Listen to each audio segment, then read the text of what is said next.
What's up, guys? So today we are going to be talking about vasopressin.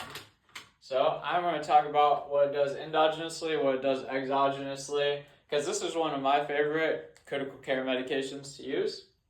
So let's use blue for endogenous. So endogenously,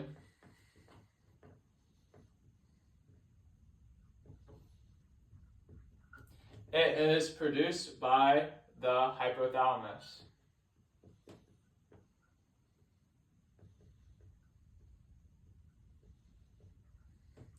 And then it is stored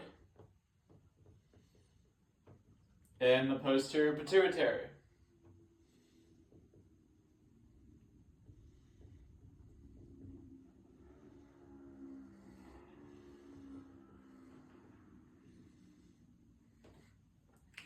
The reason I think this medication is so cool is once it is released by the posterior pituitary, it can act on V1 and V2 receptors.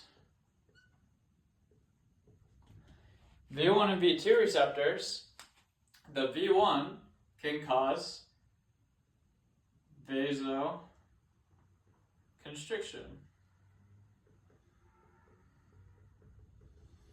So how does V1 cause vasoconstriction?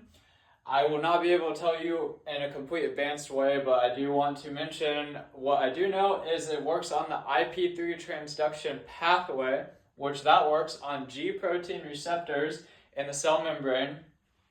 Once G proteins are stimulated, it stimulates the IP3, and then once the IP3 is stimulated, it stimulates a whole bunch of specific things, but the most important is it can cause a calcium influx into the body and the cells.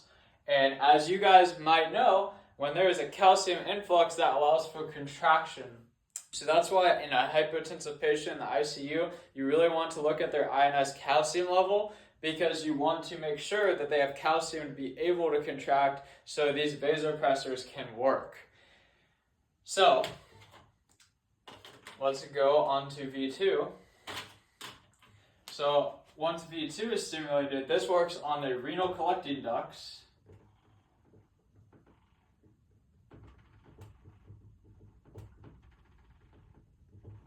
So when this works on the renal collecting ducts, it can tell your body to basically reabsorb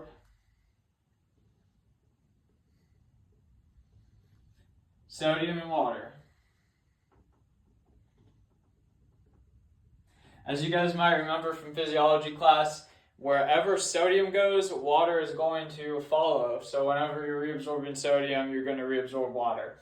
So as you can see, this works by two different mechanisms. It can constrict your vessels, and it can also give you more fluid to cause pressure. So that's why I like this medication.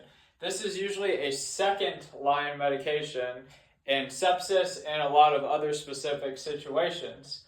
The problem with this is it cannot cause any inotropy and chronotropy, so that's why it would never be really a first line, because you want to allow the heart to have inotropy and chronotropy. So whenever you give it exogenously,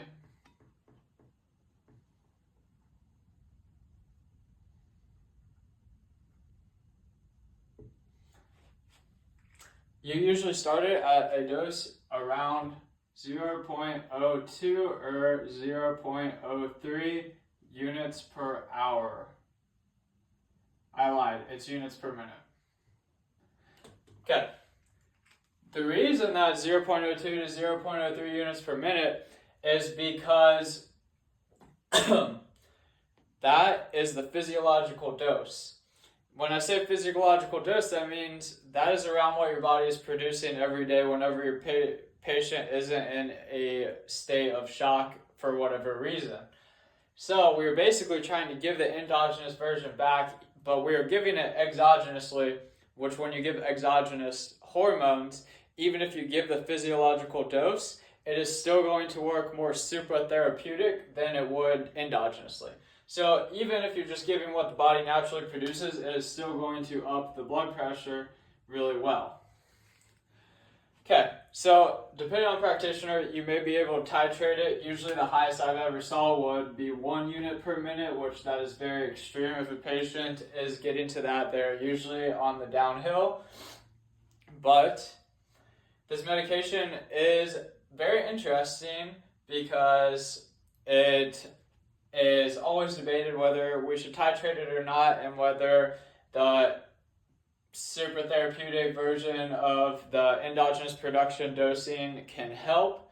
I think that there is a lot of information that is yet undiscovered on this medication. I know that it can potentially increase the effects of epinephrine. So potentially it could be helped in ACLS protocol. Who knows what the future will hold for this medication, but it is something that I'm really interested in. And you can also give this medication because it is basically antidiuretic hormone. And let me just erase everything and talk a little bit about antidiuretic hormone.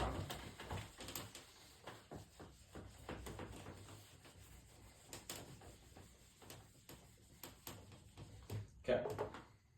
So, antidiuretic hormone, as I said, it works in the renal tubules and it tells you to reabsorb sodium and water. So what is that going to do to your urine output? It's going to decrease your urine output.